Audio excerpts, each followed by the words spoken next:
मोनिका की सास कुछ दिनों के लिए उसके पास रहने आने वाली थी। मोनिका छत पर कपड़े सुखाने गई तो पड़ोसन शालू मिल गई। अरे मोनिका, क्या बात है?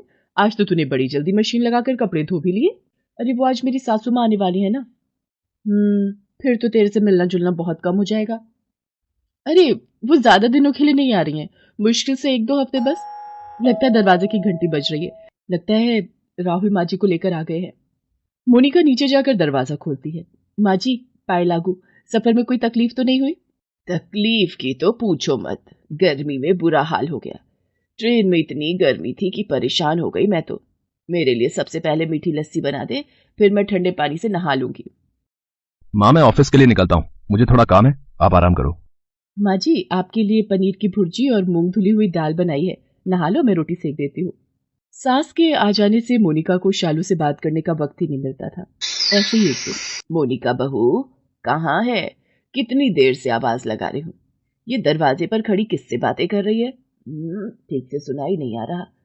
एक तो उम्र के साथ मेरे कान कमजोर हो गए हैं, कुछ सुनाई नहीं आता। अरे माँ जी, आपको कुछ चाहिए था? वो मैं मेरी पड़ोसन शालू से बात कर रही थी। वो मुझे लहसुन का अचार डालना बता रही थी। उसने कल ही डाला है। आपको लहसुन का अचार पसंद है ना, इसलिए मैं आपके लिए भी डाल दूंगी। ठीक है, मैं मंदिर होकर आती हूँ। झूठ बोल रही है, मेरी बुराई कर रही होगी और बोल रही है लहसुन का अचार डालने की रेसिपी सीख रही थी। मोनिका की सास मंदिर चली जाती है। उसके मन में एक ही बात चल रही थी कि काश वो शालू और मोनिका के बीच चल रही बातों को सुन लेती। कुछ दान दक्षिणा दे जाओ साधु को, तुम्हारा कल्याण होगा। क्या कल्याण होगा बाबा? मैं तो अलग ही दुविधा में हूँ। मैं तुम्हारे मन की व्यथा को जानता हूँ और उसका हल मेरे पास है। क्या? आप कैसे जानते हो कि मैं क्या सोच रही हूँ?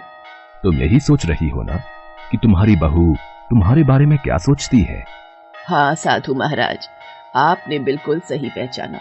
मेरी बहू मेरी पीठ पीछे क्या बातें करती है ये मैं नहीं जान पाती। इसके लिए मैं तुम्हारी मदद कर सकता हूँ। ये लो, ये एक जादुई माला है जिसे पहनकर तुम अपना रूप बदल सकती हो। तुम जैसा रूप चाहोगी वैसा रूप हो जाएगा। लेकिन ध्यान रखना, इस माला के बारे में किसी को पता नहीं चलना चाहिए, नहीं तो इस माला का जादू खत्म हो जाएगा। ठीक है साधु बाबा, मैं इस बात का ध्यान रखूंगी। आपने तो मेरी बहुत बड़ी परेशानी हल कर दी। अब मैं अपनी बहू के बारे में सब कुछ जान सकती हूँ। मोनिका की सास साधु बाबा के रूप बदलने की माला लेकर घर आ जाती है। साधु बाबा ने मुझे माला तो दे दी, इस माला का उपयोग करके देखती हूँ। जादुई माला, मुझे मोनिका के रूप में बदल दो। अरे, मैं तो सचमुच मोनिका के रूप में आ गई। वो तो अभी बाजार गई हुई है। ये आवाज कौन लगा रहा है? ये तो पड़ोसन शालू है।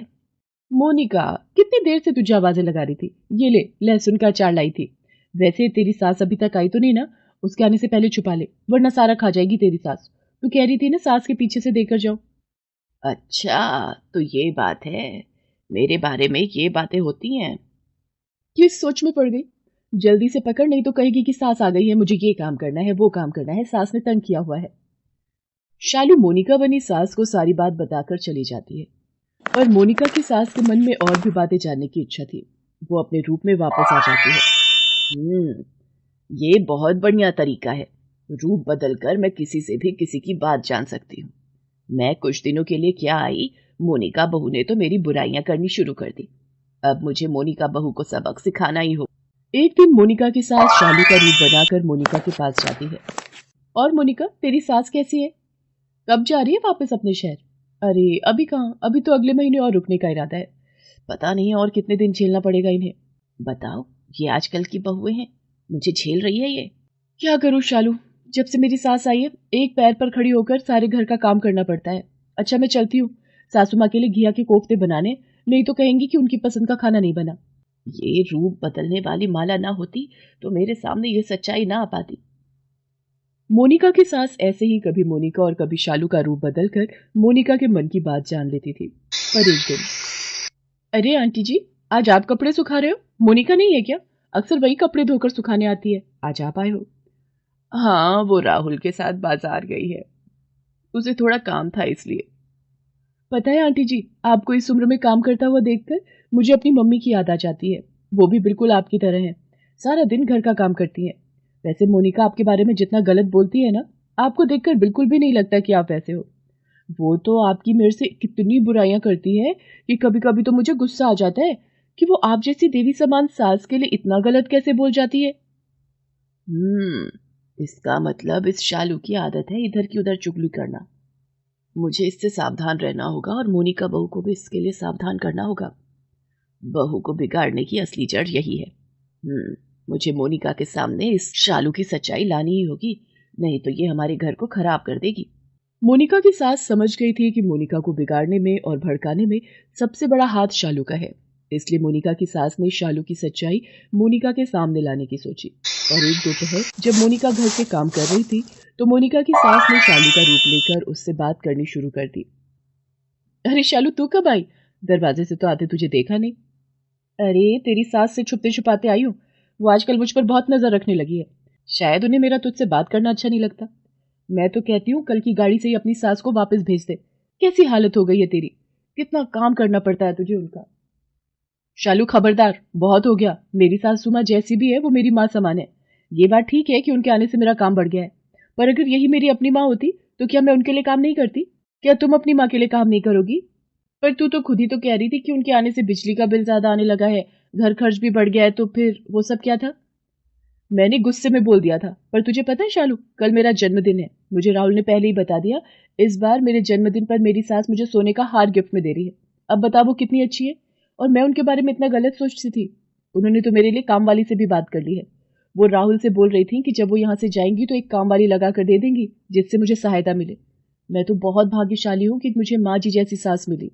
मोनिका की ऐसी भावुक बातों को सुनकर मोनिका की सास अपने आप को रोक नहीं पाती है और वो माला को उतार देती है। माला के उतरने से मोनिका की सास वापस अपने रूप में आ जाती है। माँ जी, आप तो फिर अब शालू कहाँ गई? ये सब क्या है? मोनिका बहू, मैं तुम्हें सारी सच्चाई बताती हूँ। तुम्हें घबराने की कोई जरूरत नहीं है। मोनिका की सास उसे अपने रूप बदलने की सारी सच्चाई बताती है। माँ जी, मुझे माफ कर दीजिए। मैंने जाने अनजाने आपके बारे में शालू से गलत कहा।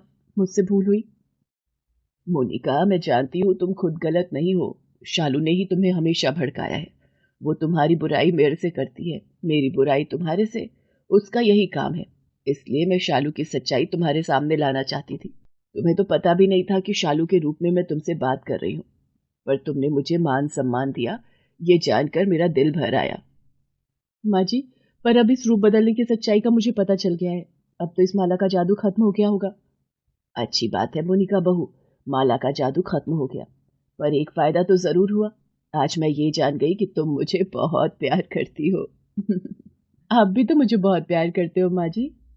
मोनिका अपनी सास के गले लग जाती है। अब उसने शालू से इधर उधर की बातें करना बंद कर दिया था। उसे समझ आ गया था कि यदि हम किसी से किसी की बुराई करते हैं तो कुछ देर बाद वही व्यक्ति हमारी बुराई दूसरों से करने लगता है। मोनिका की सास उसे जन्मदिन पर गिफ्ट में सोने का हार देती है, जिसे पहनकर मोनिका बहुत खुश होती है। कुछ दिनों बाद उसकी सास खुशी खुशी अपने घर वापस लौट जाती है।